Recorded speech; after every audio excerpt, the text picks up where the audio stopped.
So what we're going to do is we're going to go into training and we're going to the practice tool. This is kind of like the try mode of League of Legends. Okay, so what it does, it puts you in this game. You can switch sides, you can add bots. So I'm just going to start the game. So you're going to notice that this is the champion selection screen. You've got all your characters here that you can pick, and you'll learn them all eventually if you play. You can also choose your specific roles in this tab. So you can search for like top only heroes. I mean, they're not top only heroes. A lot of these characters can do more than this, but just common top characters, common jungle characters, common middle characters, bot lane characters, and then support characters. But this is the general meta. There is a meta in this game. It is enforced by the people who basically make League, and you do want to run certain characters in certain lanes. This is your summoner spells. You can select them before the game. I'm choosing Flash. Let's go teleport. That'll be cooler. Pick Brand. So this is what it's going to look like when you spawn into a game. So the first thing you'll notice is you're on this little platform, and there's a big fucking thing over here, and a little thing right here. It's all going to look different. They change the way things look all the time. Just know that you're in the shop area. This is the well. So this is the shop. You're going to see a lot of items in here. Because I'm using BLITZ app, it looks very different. It's only showing items that you should be buying on brand, relatively. It's not always 100% accurate, but it'll show you like the best items to get on brand and what your starting items are. We're going to show you about the items. What do you buy? Why do you buy it? Well, first of all, you have to identify what kind of character that you're playing. We are playing Brand. Brand is a mage. He does all his damage from abilities, and you can tell by highlighting over the ability. You see where it says, Brand launches a ball of fire forward that deals 200 magic damage. And in parentheses next to it, in that light green number, +6. What does that mean? That's how much damage is added to the ability from your ability power. We currently have 11 ability power. We're getting that from like talents or some shit. How do we become better, more effective? Well, there's two different types of damage. There's attack damage, which 1 increases your physical damage on your auto attacks, and 2 increases your physical damage abilities. Brand is a mage. None of these abilities have red numbers next to them, which means that they will increase by attack damage. Only green. So it's very easy to see that you only build ability power on this guy and you don't build attack damage. We want to buy ability items. So here's how you can navigate the shop. Over here, it'll say all these different things. Starter items. We can get jungle items, which we don't want because we're not a jungler. We are a laner. So normally we would be a support here. So you'd want to get the ability power support item because there's one that gives health, movement speed and cooldown reduction, and ability power. We want the ability power one. So we're going to buy that, and 2 potions. That's what you'd only be able to afford if you just started the game. And then you want to make sure you have your trinket. You'll notice that because I bought, so remember how I had said +6 on my fireball before? And now we bought some ability power items. Now it says +12. So here's how items work. You can click on an item, and it'll show you everything you need to build into it. So we make a health crystal, and then ability powder tome, okay? And we can combine them into this. So let me show you what that looks like. We say we could only afford that at the first pack. So we buy that. And then we come back the next time and we can afford this. Okay. And then next time we have enough to combine them. So we buy the haunted guys and boom. They morph together to only take up 1 inventory slot, which is important. And then, you know, you just buy each piece. You don't have to buy each piece though. Say I had enough money for the whole thing. I could just click right there. Right click it. You buy the whole thing automatically. It's generally pretty good to get boots early on at some point, but if you guys use the BLITZ app, it'll organize the items that you should buy for the role that you're queuing up as the hero you're queuing up as. It'll tell you exactly what you need to build in items in order. You just want to buy these in order, basically. And then it'll also tell you what kind of runes you want to set up, or talents before the game, because you set those up before the game. You're not invulnerable in this area like Heroes of the Storm, but it does heal you a bunch. So if I were to use abilities, I'm gonna get my mana back really quickly, I'm gonna get my health back real quickly. And there is a giant fucking tower here. And this tower hits anybody in like this range for 1,000 true damage. So I've basically Brand is mostly a support character right now. And in this game, there are specific items for support characters. Not so much other characters, but support characters have very specific items that you want to buy, and you want to start with one of these 3 things. Because what the support character's role is in this game is not the same as Heroes of the Storm. Heroes of the Storm support characters are about like healing, exclusively healing. And support characters in this game are more about protection and just getting the guy that you're laning with more gold. So depending on what kind of character you are, if you're a tanky character, you want to buy Relic Shield. You don't really need to know exactly what these do, like specifically. You just need to know that they give you gold because you're not going to be lasting in the lane. Because in this game, you need to actually last hit the minions to get gold. you're not going to be last inning. You're going to be kind of just helping out your teammate, and you get gold in different ways. But once you reach a certain amount of gold gained on this item, it turns into like a ward bucket, because in this game, you've got wards. This is a ward.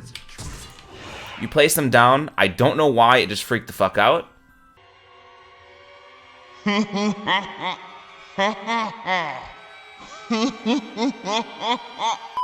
Could not tell you. But you place them down and it gives you vision in an area. So say, I'm hacking right now, by the way, this is try mode. Say I wanted to see what's in this bush. Like it's just like a bush in Here's a Storm. You can't see in here until you're going inside of it. Every character starts with a trinket. You can choose which trinket you want from these two things at the start. You either have a trinket that wards, or you have a trinket that detects enemy wards and invisible stuff. It's like a sweeper, like a scanner. You don't really want to start with the scanner. You pretty much only want to start with the warding totem for a while. Later on, though, this becomes better. And at level 9, you can upgrade to this. Level 9 in-game. It's not like an account level thing. Level 9 in-game, you can upgrade to this. You don't get to place wards as often, but you can put them really, really far away. And I'll show you what that looks like soon. So, I've got a ward. I could ward this bush if I wanted to. This is an invisible ward. The enemy team cannot see it. My team can. If you click on it, you'll see it has 3 HP and a duration. The 3 HP stands for you need to attack it 3 times for it to die. Now, I also have another ward. I bought a pink ward, aka a control ward. It's properly called a control ward. You'll notice that things are happening. I'll explain that all soon. So if I place this control ward, this is actually visible to the enemy team, and it gives me vision in this area, but it doesn't give me true vision. This gives me true vision in this area. So if there's anything invisible, most, like 90% of invisible things I will see in this area because of this ward, as long as this ward has line of sight of it. So it'll see other enemy wards. It'll see some camouflage champions. Yeah, pretty much just, you use it to clear vision. Obviously, experience is individual in this game. I guess it's not super obvious for everyone, but everyone has their own level.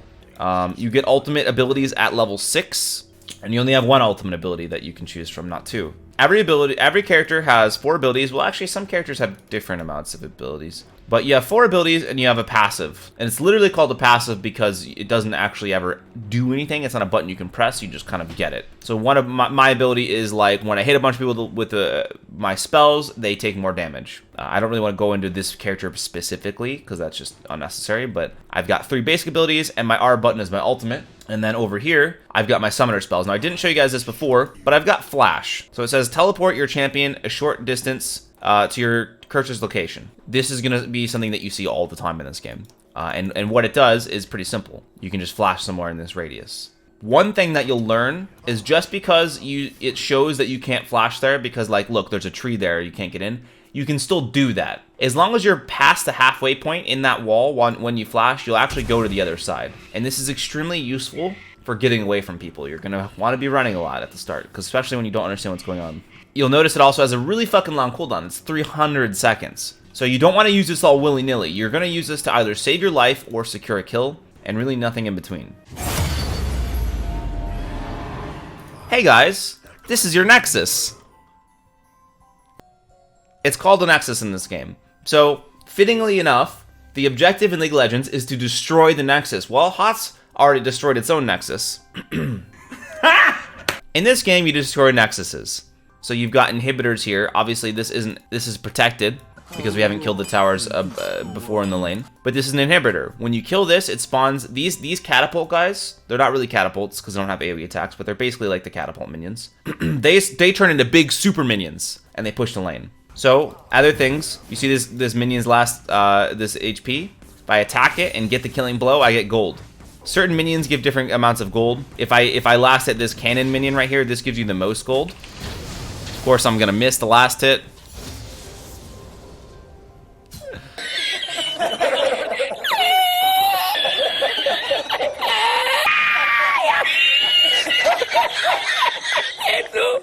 Okay, so that's the main source of gold gain if you're a character that last hits. I'm a support character, so what normally I'd be doing is I'd be harassing my lane opponents. Some other things about the tower. This is like one of the first things you're going to be noticing about the game, and this is just recently changed. The tower has 5 little blips on its health bar, and what this is called plating. You can see the plating on the front. So this is us pushing the tower. You'll notice when I kill this plate, boom, I just got 160 gold. and then one of the little things that disappears. So this one's gonna disappear if I do another health blip of it. If I destroy another plate, I should say. Plating is something that when you kill, it gives you 160 gold. If there's other people around, it'll split that gold. And basically, it's League of Legends defense against towers getting pushed down way too early. The plating makes the towers really tanky, too, at the start. But this all goes away at 14 minutes. It says turret plating will fall soon. So that'll happen in about 10 seconds. There's a lot of things that you should look at this clock for in the game. And it'll tell you, like, specific times, specific things will happen all the time. Boom. You'll see that the blips fell away on the HP. And now it's a normal tower. So what that means is you're not going to get gold for pushing it down. And it's way squishier, as these minions just demonstrated. But there's some other things as well that you should know. How tower aggro works. This tower won't target me because there's minions nearby. But it's not like HotS. If I show up before the minions, that tower will lock onto me. If I get in range of a tower, it'll make a noise. It always makes that noise when you're being targeted. You won't see this. You won't see this like little thing on the outside of it showing you its range, but you will hear this noise every single time the tower is targeting you. There's another way to get tower aggro besides being the first person there. So like, watch. See how I was in there first, even though there was a minion there, and it hits me first. The tower, once it's locked onto you, will never swap off of hitting a champion unless you move out of range, or you have some kind of tower aggro dropping mechanic. The other way to get tower aggro is to do damage, any type of damage to an enemy champion while you're in the tower's range. It will automatically swap to you. So say someone's farming under the turret right now and trying to get last hits, and I walk up and I hit them and I'm in tower range, the tower will automatically swap to me. Tower does progressively more damage as it attacks you, and I think you can click on the tower and it tells you some of its buffs. Towers in this game have true sight. They can see any invisible units, anything, within a 1,000 unit radius, which I think is just their attack range, but I'm not sure. Turret reinforced armor reduces incoming damage by 75% and becomes immune to true damage when no enemy minions are nearby. So it's harder to kill towers when there's not minions around. So that's essentially how towers work. They've got armor when there's not minions around, and they also regenerate health over time. 30% armor penetration on its attacks. They cannot be dodged. They gain 40% damage each time they strike a champion, and once they've hit you 3 times, they're doing the maximum amount of damage. So you don't want to tank multiple turret hits in a row if it's avoidable until very, very late game. Certain characters can tank them for a very long time. So that's all you need to know about turrets. So there's big objectives on the map. Like, I know you guys are like, all right, so where are the merc camps? Well, there's not merc camps, but there are some big objectives on the map, like this little guy. This guy right here is called Scuttle. You'll see him a lot if you ever roam, which I'm sure you guys won't because you're going to be trash at the start, but his name is Scuttle. And what happens when you kill this cute little crab is he'll give you a bunch of vision.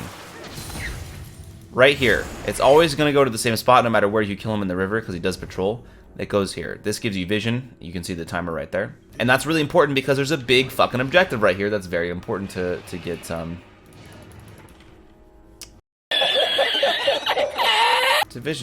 get vision control on. When you run through it, you get a bit of movement speed, and you can always see your stats down here. If you ever want to look at your stats, you can see your champion info. My movement speed is 340 right now. If I touch this, it's 437. You can see your attack damage, your ability power, armor, magic resistance, attack speed, cooldown reduction, critical strike. Now, some of those stats I'm not going to have because what my character is playing is a mage, or what I'm playing is a mage character. Alright, so let's explore some other stuff in the jungle. What the fuck is this? This is an item where if you attack it, it shoots out these little green things. When you walk into them, they slow you, and they heal you. So you could, if you wanted, attack this to slow someone who is attacking you or something like that. Say they were chasing you along this way, and you want to attack that and slow them. Or you could just come over to it and heal. I don't know why they spawn there. I couldn't tell you. This thing right here, when you highlight over it, will show you a little cone, a blue light. And what that does is it shows you true vision in that area when you attack it. So say I wanted to see what was over here. I could do this. And it would show me everything in this bush. It would show me wards. And it would show me wards here and any heroes or anything that was in those bushes. And it gives you vision on them for a while so you could run over and kill the ward if you wanted to. And the last jungle thingy that's not a creature or anything like that is this. This is I think it's called a blast cone. You'll see that there's like a little radius around it. When you attack this, it doesn't do damage, but it'll knock you up. Not like pregnant knock you up, but it'll knock you up into the air. So, and it shows you, like, say I'm standing in the circle, it'll show me where I fly to if I hit this, or if someone hits it. Because you can range attack it, but also other people can hit it too. It doesn't get hit by spells or anything like that, you have to physically attack it. So if I wanted to go over here in this bush, and I attacked it right now, I would go there. And it knocks me airborne and does that. There's a lot of cool plays you can make with that. They spawn in very specific areas. There's one here, and there's one, like, one here. And those are the two areas that'll spawn on this side. One will spawn here. And yeah, you can just use it to get to certain places. You can get it to get over walls. You usually use it to get away from people. That is all like the weird shit in the jungle and river. This is a bit more simple. They're fucking wolves, okay? They're wolves. When you kill them, you get gold. Okay? So, you see how I get gold on them. They give me experience, too. So those are like the normal camps. These camps, so this camp will always spawn with a frog dude here. His name's Gromp. That will always spawn there. He has a ranged attack. For those of you who are feeling dangerous and want to start with jungle. He has a ranged attack. Pretty easy to kill for the most part. And then there's bigger camps. This is blue buff. And the reason it's called blue buff is because when you kill it, it gives you a blue buff. Pretty simple, actually. And you'll see that, like, I can kite it a little bit and get some extra damage in. But when I kite it too far, this white line up here will start dipping down. And the second that hits to 0, that means he's been leashed. Like, you can only kite him around a little bit outside of his little radius. And if I leash it, he starts healing up really quickly, and he starts running back. Even if I do anything, it doesn't matter. He'll heal up to full. So that's how jungle camps work. All jungle camps do that. Okay, so when we kill him, we get a blue buff. It's actually called Crest of Insight. No one will ever call that. If you ever say, hey, dude, can I get some insight? They'll probably be like, yeah, play better, you fucking re. It gives you a lot of mana regen and energy regen, because some characters have energy in this game, and some characters have no cost at all. Just like HotS, which everyone loves. Okay, so we have the blue buff. It gives us cooldown reduction as well. Literally just does what it says. It just reduces the cooldown of all your basic abilities and ultimate.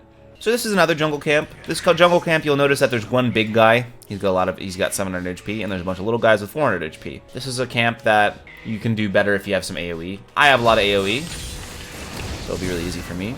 But these are things you want to think about when you pick your jungler, because there is a guy whose dedicated role is to go around killing these camps, collecting these buffs, and kill them and farm with them, and also apply pressure to the lanes by roaming. He's going to go through the lanes, and he's going to like see like, oh, this guy's really far pushed up in his lane. Like maybe he's at their tower. He'll come up, he'll go boom, and just, you know, do a bunch of stuff and kill him. I'll have an entire day devoted to explaining the individual rules, but right now I'm going over the broad spectrum of things that you could learn without me having to...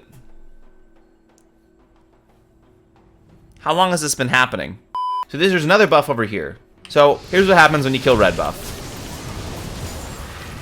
You get a red buff. It regenerates health when you're not fighting champions or epic monsters. So epic monsters are this. Stop Bible thumping, guys. You can't Bible thump every time I kill anything. This is an epic monster, dragon. And then this thing over here is an epic monster. This is the epicest monster. It's Baron. Actually, I'm not sure if that's true, if he's the epicest monster, but... Okay, and there's one jungle camp we haven't seen yet, and this is called the Krugs. And what these guys do here is when you kill them, they break down into smaller ones. So there's a big Krug, 2 medium Krugs, and when you kill the medium Krugs, they go into little Krugs. Pretty simple. Well, we've explained all the jungle camps. That's everything you need to know in terms of killing the jungle camps. Now, at certain points... Just because some of these camps are in the jungle and there is a jungle role does not mean that you're not allowed to kill them as an outsider. So say like I'm a top laner or whatever and I want to take the blue buff. Now, not at the start of the game. Don't ever do this at the start of the game. But say you're like past 10 minutes, 15 minutes, your jungle is ganking over here. Your jungle's really far and your blue buff's up. It's okay to take the jungles. Definitely okay to take like the smaller camps, especially if there's nothing going on. Because eventually you're gonna get into spots where your minions are like way over here. You're gonna be a top laner. Your minions are gonna be like pushing their base or something so far away. All the lanes are going to be really far away, and it's like the times that you can't soak in Heroes of the Storm, and what you do is, you go take a Merc camp. Well, these are your Merc camps. They don't push for you, but they give you gold, and collecting gold is a very important thing to do in this game. There's two things that determine how strong you are. Your level and your items, and you can affect both of those by farming. Well, actually, that's not true. There's three things that determine, because you also can have buffs. You can have buffs, like the blue buff, the red buff, and killing this guy gives you a buff, and these things give you buffs. Dragon is a bit more complicated than it used to be, and I'll explain that right now, actually. So we've moved on from our jungle. Now we're going to the river. The river are like more neutral and contested things. You may be wondering, well, how do I know if this scuttle's up? How do I know if I can kill these camps? Well, that's a good question. If you hit tab, it actually shows you timers on everything. And it'll tell you perfectly accurately. When you see something die, it'll tell you when it's going to respawn. If you don't see something die, then it won't tell you when it's going to respawn. But when it does respawn, it'll show up on the map. Let's focus on the epic monsters, okay? This is an epic monster. It's dragon. There are different types of dragons, and I'll explain that in just a second, but this one's an ocean drake. You can know that it's an ocean drake because it has a little symbol here by how it looks, and it has an icon on the map. You see the oceany icon on the map? That's how you know what he is. Every dragon has different attack mechanics and different fight mechanics, but generally speaking, you don't really want to solo this guy unless you're a jungler or it's a little bit later in the game. So I killed the dragon. It announces it everywhere, it makes a noise, and then it will show what the next Drake is spawning here and here. The next Drake is going to be Elder Drake, which is something that only is a late game thing. So what does killing the Ocean Drake do compared to like some other kind of Drake? There's a little buff right here, and you can see all your buffs here. If you highlight over this, so slaying Drakes grants you additional buffs based on the type of Drake. There's Infernal, Mountain, Cloud, and Ocean. We killed an Ocean Drake, so what that means is it restores 6% of our missing health and mana per 5 seconds, if not damaged by champions within 8 seconds. So if players aren't hitting us, then we're regenerating health and mana. And if we can kill, say we kill 2 or 3 Ocean Drakes, then it'll be 9% if we kill 2 and 12% if we kill 3. The other ones give you movement speed out of combat, or movement speed. They give you movement speed and then more movement speed out of combat. Mountain Drake makes you able to kill other epic monsters easier in towers, so it's really good for pushing. And then Infernal Drake just gives you a bunch of fucking damage, regardless of what class you are. So it gives you attack damage and ability power. It's a passive buff that always stays active. You never lose that. And you can always hit tab and see what kind of dragons the enemy team has up here. So it says team dragon kills. So we have 1 Ocean Drake. So you'll know, like, say you see the other team has like 2 or 3 Infernals. You know that they're going to be doing a little bit extra damage. So securing dragon is pretty important in that respect. All right, boom. That's a Rift Herald. So what does the Rift Herald do? Well, first, let's kill it. So here's how you kill it. You'll notice that it has an eye on the back. If you attack it from behind, I just did a bunch of white damage, which is true damage. I did 1,920 damage. Now, if I attack it, normally, I'm not going to be doing nearly as much damage. But if I maneuver behind it and attack it, boom, the eye disappears and I do a bunch of damage. So the way that you kill this guy is you just literally go behind and you keep hitting him whenever the eye appears. And it's also how you defend him when he turns into a boss. And now this drops on the ground. You step on that after you kill him, and it announces this globally too to everyone. It makes that noise, and then it says, you know, they've killed the Rift Herald. So the other team will know. So I have the Rift Herald in my inventory. You can highlight over someone, and it'll say this unit recently collected the Eye of the Herald. I have the Eye of the Herald. I can spawn a Herald now. And it also gives you the ability to recall faster. So we can recall in 4 seconds. Yeah, so we recall twice as fast while we're holding this. So what does this do exactly? Well, if we press our trinket button, because it does replace our trinket for when we have it, it tells you right here. Channel for 3.5 seconds to crush the Eye of the Herald, summoning the Rift Herald to siege enemy turrets. So let's see what this does, okay? Summoning the Eye of the Herald. Boom. And it announces it globally too, and the other team can see it wherever it is. So it's literally just a boss minion. It does this thing, it charges up and goes boom! It does a bunch of true damage, and it hurts itself a lot when it does it too. Now the enemy could go behind it and attack this eye to start damaging it further if they wanted to try to defend it. But it always spawns at that time, and it only spawns once. It doesn't respawn. The next thing that will be here, and the only thing that will be here for the rest of the game, is Baron Nashor. Now it's time for Baron Nashor. Boom. Comes out of the ground. That's Baron Nashor. So he's got a ton of HP. This is not something you solo. I mean, you can, but, you know, it's like a team effort. We're going to kill him because we are cheating. We have no cooldowns in any of our abilities. But you still see that he takes a lot of damage. Now, during the boss fight, he does, like, the spit thing. And he puts these circles on the ground. You want to obviously dodge the circles. I know you guys are good at that. You're HotS players. So good job. Another thing is, you'll see he's hitting me for 169 right now. But he actually, I think he does more damage if you're behind him. Yes, those spikes hit you. And that giant AoE. So generally, you don't want to stand behind him. You want to stand out here because he does way more damage behind. But yeah, see, like he has a bunch of different things that he does. And then when you kill him, a lot of things happen. First of all, it announces globally and says blah blah blah is slain Baron Nashor. Secondly, you'll notice you have a buff right here. Hand of Baron. This unit has the favor of Baron Nashor and has the following bonuses. Empowered recall. So just like when we were holding the Herald before, we have a 4-second recall. It goes really quick. That's actually very important. Increased attack damage and ability power. So those are your two main sources of damage. Nearby allied minions are vastly enhanced. Now this is the most important part, and this is what makes it really fucking strong. So if I go near these, you'll see something happen. You see that? They're big and they're purple now.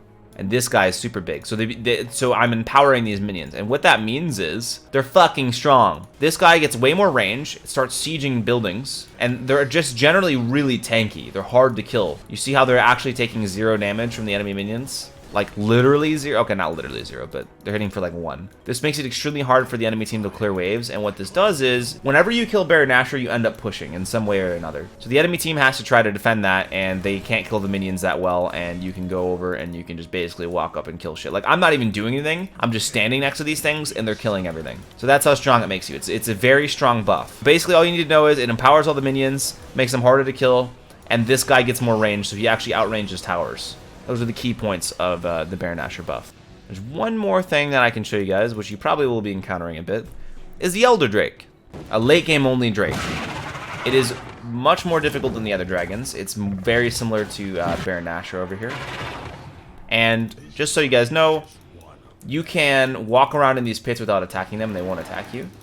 But say someone else goes on the outside and hits it with any sort of damage on your team or the other team, this will start to attack me. Also, if you try to put a ward inside of its ass, I know some of you are kinky like that, it's going to pop right out, okay? It does not like wards in its ass, so don't do that. Let's kill this guy real quick. Wow, okay, so he gives me this cool buff that makes me look fucking awesome. So what does it do? On dealing damage to non-turrets, this unit deals true damage. If it says it does 45 damage and it's true damage, it does 45 damage. You can shield true damage. You can't reduce true damage. True damage over 3 seconds equal to 30 plus 20 per stack of elemental dragon debuff. This empowers their current dragon marks, increasing their effects by 50%. So we went from 7% attack damage and ability power to 10% because we killed the Elder Drake. Right now, I think it's a good time to go into the controls. So I'm going to show you guys some things that you can change this game's settings to make them more similar to Heroes of the Storm. First of all, I use quick cast on everything. You have the option to do that in Heroes of the Storm as well. There's also cast on release. Replace quick cast with indicator on the quick bind. Okay, so I think that this is cast on release. Okay, so that's how you do cast on release. So you just click this button right here. Quick cast with indicator is cast on release in Heroes of the Storm. And if you hit this button, it'll take off quick cast specifically for that ability. So say I didn't want to quick cast my Q and I wanted it to just be normal cast, I could do that. You can also self cast by holding Alt. That's default. So say I had like a heal or a shield that I wanted to cast, I can hold Alt and then press that key. Center camera on champion is spacebar. So like if you get lost in team fights, you can just do this. And some people find this helpful, just holding down spacebar while they're walking around. Do not play with lock camera. Do not play with lock camera. If you lock your camera, I'm gonna take my fist and I'm gonna send it through my fucking camera and it's gonna come out of your monitor and it's gonna reach to your keyboard and change it because I would not threaten you guys with physical violence. Do not lock your camera. I'm serious. Yep, you want to set up your item hotkeys because there are usable items. So you can change your trinket hotkey. I have all mine on quick cast. By default, it's 1 through 7. And then your trinkets 4. I would change that. You want to have good hotkeys on most of your items. At least 3 of them you want to have usable hotkeys that you're like really comfortable with because you're going to have active items in this game. Okay, so if you hold Alt and then drag your mouse in different directions, you can have different kinds of pings. It's just like HotS. On my way, pretty self-explanatory. That was in HotS. There's the danger ping if you go up. If you go missing, like this is generally a good thing to do, and these will help people. Like if you have the map awareness, it's very important to ping. Say like my lane is missing middle and I know he's going up top, I'll ping on the map like I'll do with one of these on the mini map to make it very clear that someone's roaming to his lane, so that helps out a ton. And then assist ping is really good when you need your team to wake the fuck up and defend something. Actually, what's better is if you hold Alt and then click this, that noise, that will always rally your team, okay? Hey guys, they're pushing mid. Cricket, cricket, cricket. I'm not going there. Well, who cares? And then you just do this. Then they're like, oh shit, they're on our buildings, okay? So you just installed League of Legends. What the fuck do you do? Well, you'll notice that this launcher actually has things attached to it. My eyes are super red, probably because I just fucking woke up. This is like the in-game, you can read all the patch notes that recently happened in-game. They're fucking huge. I haven't read them all yet. What is this? I don't even know. I guess like general news. In Here's a Storm, you had to go outside the game for that, but in this game, it's all in the game. Overview, so you can see like the new hero and like new skins and stuff that have come out recently. And then it'll have like a new show, like on the home screen, it'll have like a new event or whatever is going on, or like if there's a pro event happening, it'll be here under the home page. Profile. So this is where you can go and see like your ranking. I'm currently gold 1. I'm hard stuck gold. Okay. Honor level 4. You can tell that I'm a very honorable player. Okay. And I am very kind to my teammates. And then it'll show you some mastery score. Mastery score basically just describes like how much you've played a character is pretty much all. What you're playing a lot recently will be here. Or actually, what you're playing a lot recently is this background. Jax is the character that's being depicted here. That's the character I played a lot. It'll always be in the background of my ranked page. Then there's your match history. You actually have a match history in this game that is a lot more detailed than Heroes of the Storm. It shows you whether you win or lost. It shows you your score. It shows you like, this is how many minions you've killed. This is how much gold you've collected. And after each game, it gives you a rating like as a grade. So I don't know why I just zoned out right there. Sorry. So I've got a B- that game, an S-. So it goes to like S at the top, and then A, B, C, D. I think there's D's. You get specific items if you get S or higher on certain characters. Like there's chests in this game. Okay, so then there's the ranked ladder. So the way the ranked ladder works in this game is there were 5 divisions, you know, so you'd have gold 1, 2, 3, 4, 5. Now you've got gold 1, 2, 3, 4. And they actually have a league below bronze now, and a couple other leagues. I'll explain that in just a second. It's the same as HotS, as you've got like to fill up your points and then promote, but the promotion games are a bit different. But say you're gold 4 and you reach 100 points, then you would do a promotion match, and you would have to win a best of 3. So you play 3 games, and if you win 2 of them, you get promoted. And then you would move up either from gold 4, you'd move up to gold 3, or if your MMR is really high, you can sometimes skip leagues and go to gold 2. And now if you're gold 1 and you're about to actually get promoted to an entirely new division of like platinum, right? If you're going up a color or whatever, then it's a best of 5. So it's a little bit more epic, and you need to win 3 out of 5 games. If you lose the promotion, depending on how good or bad you did, you'll go back to like 60 or like 80 points or something like that. The ranked ladder has bronze, actually has iron, which is below bronze, then bronze, silver, gold, platinum, diamond, and then above diamond, it's master, grandmaster, and then challenger. Challenger is a top 200 bracket, so that's the highest thing. But yeah, I'm pretty sure it's top 200 only for Challenger. This is the Grandmaster tier. You'll see me here very, very soon. Then you've got clubs. Okay, you guys ever want to go clubbing in League of Legends? This is your chance. You can create a club, represent your club, join a club, whatever. I don't really mess around with this stuff, but it's basically clans. You know the stuff they announced 3 BlizzCons ago, and Here's the Storm? Right. Highlights. There's actually a very good replay system in this game. You can see your own replays, and you can actually go to your match history and download your replay to watch very easily. Actually, you know, let's just do it real quick, just so I can show you guys what's going on. So boom, you do that, click here to watch a replay. And basically, the replay system, it shows you key points that have happened, like Tarek kills Nunu here at this specific point. So like it'll show up as a little blip on the timeline. And I don't really want to go into too much detail, but you know, you can see that I'm a god and have everything super calculated. It's really good. It shows you all the key events, and you can follow specific people. Pretty awesome. Stats. I'm gonna be real with you guys.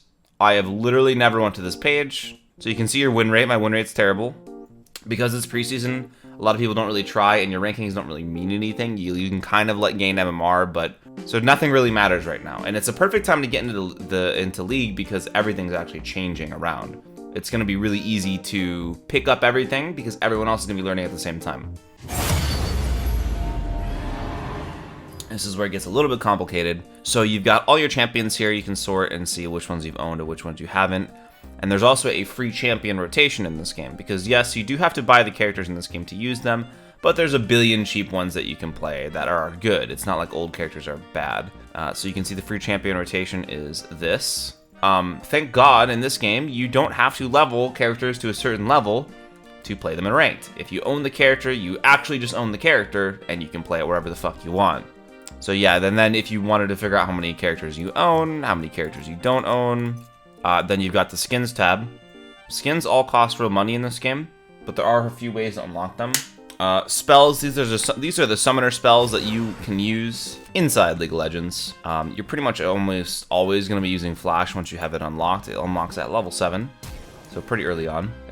Summoner spells are like abilities that you get regardless of what your hero is. And they have very long cooldowns, but they're very strong. And usually you want to pick summoner spells that either complement your role, like as in what lane or what kind of area of the map you're going to be playing in, or B, your specific champion itself. There are certain champions that like don't take flash. They're very few, but most of the time flash is just required. It's just your long cooldown escape. And once I start teaching you guys the individual roles, I'll tell you when, if to get some of these items. This tab, I probably wouldn't fuck with it yet, but you can create custom item setups that will show up. Like, so say, oh, I'm going to play this specific champion. When I play this champion, I want these items to show up in the shop. That's how you do that here. None of you should be fucking with this just yet. Icons. I guess this is like this thing. It just shows you all the icons you've unlocked. It's kind of like it's a collection tab, so it's kind of like you're seeing all your portraits or whatever. These are all your ward skins. So when you place wards in this game, and chromas.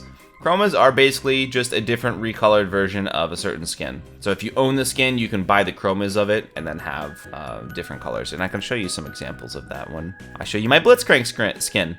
That's a chroma of Blitzcrank. He's a character that's kind of like Stitches. He's really cool. And that's the whole collection tab. Now we can go over to shop. I guess every week, and I could be very wrong about this, but like every week or month, I don't know, they give you a bunch of random heroes in here that you have a discount on. This is Riot points, so obviously you'd be spending real money to buy these, but you get a crazy discount on them, which you could do. And then this is one of the most important tabs you'll find is the loot tab. This is where you get your loot boxes. This is where you get like your capsules. So I have a champion capsule and I'm gonna open this up. And this area is actually a little bit overwhelming at first, but I'll explain to you how to use it and then how you can best unlock champions. So let's open up this champion capsule. Boom, you can do this while in queue, by the way. I know, whoa, that's crazy technology, okay? So cool, we got a Teemo champion shard. You're gonna learn this guy's face. It's gonna be painted in your nightmares.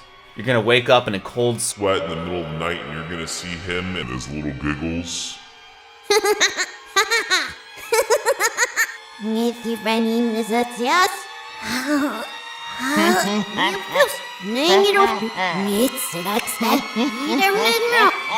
So the other things we got were champion shards, and this is blue essence. Blue essence is what is used to purchase new characters. I don't know what else you spend it on, but you should only be spending it on new characters. And you can see the total of blue essence I have up here, and the total of riot points I have up here.